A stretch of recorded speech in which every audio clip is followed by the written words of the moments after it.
All right, we are turning to music now this morning. So it's really hard for me to believe that Tony and Daytime Emmy Award winner Lillias White has just released her very first solo studio album, and it's entitled Get Yourself Some Happy. It is described by the New York Times as a one-of-a-kind performer. She is internationally recognized for her glorious voice and extraordinary ability to communicate the heart of a song that is so true. Let's take a look at her singing A Little Imagination. Take a look.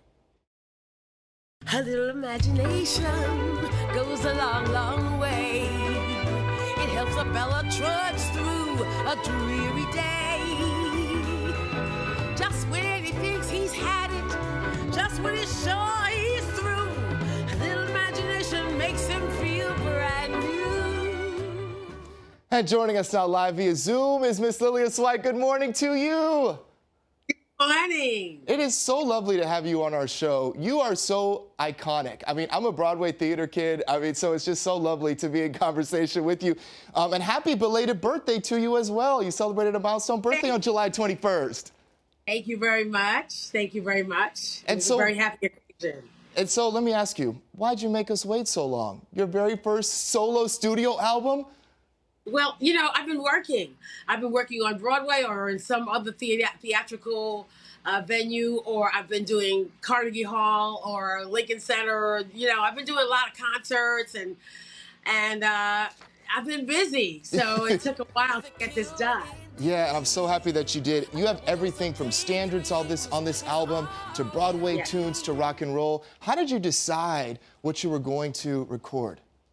Well, there were three of us who were involved in the decision making. It was the late great Timothy Graphenreed, who was my musical director for many decades. My friend Joshua Sherman, who was also my friend for many decades.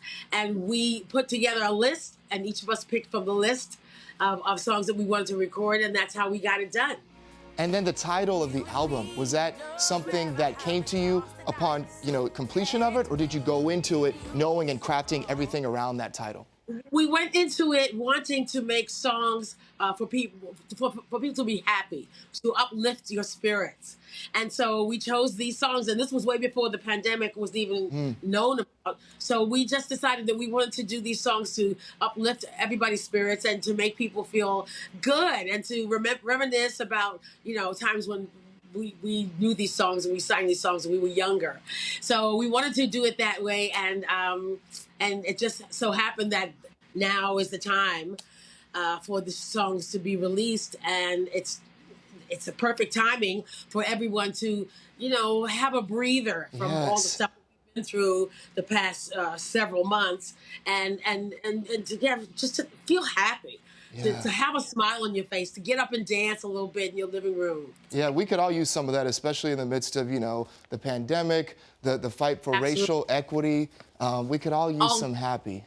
And we could always use your voice. Always. We could always use some Miss Lillias White. Thank you. So you mentioned about your collaboration with your longtime friend, Timothy Graphenreed. Why was it so important for you to work on this project with him?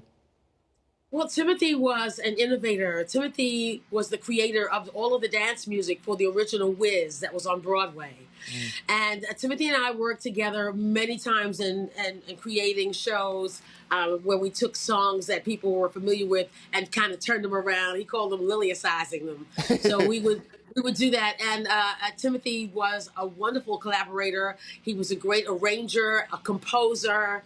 And so we wanted to get this out there as a tribute to him as well. Well, I'm so happy that you did. Thank you so much for being on the show. I've just long been a fan of yours. It's such an honor to talk to you. Hi, all y'all. Hey. But at LilliasWhite.com. Absolutely. We'll check it out. We'll be right back, everybody. Stay with us.